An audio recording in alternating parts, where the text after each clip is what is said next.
எளிமையின் பிறப்பிடமாக வாழ்ந்த தமிழ்நாடு அரசு தலைமை காதி அவர்களினுடைய மரணம் என்பது தமிழ்நாட்டு இஸ்லாமிய பெருமக்களுக்கு, தமிழ் கூறும் இஸ்லாமிய பெருமக்களுக்கு ஏற்பட்ட மாபெரும் பேரிழப்பு என்றுதான் சொல்ல வேண்டும். தமக்கு வழங்கப்பட்ட அந்த காதி என்ற பொறுப்பில் மிக சீராக, செம்மையாக, இறைவனை பயந்தவர்களாக பணியாற்றி மறைந்திருக்கிறார் காதி அவர்கள்.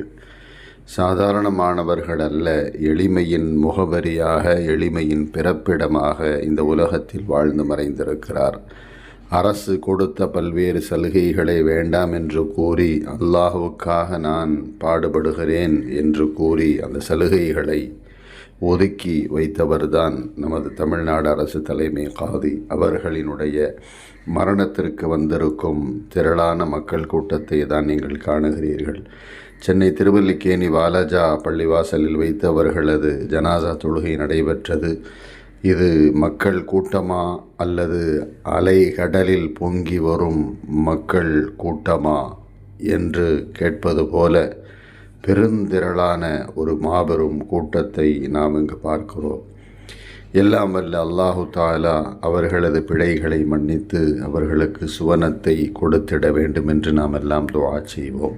உண்மையிலேயே ஒரு அற்புதமான ஒரு இறைநேசர்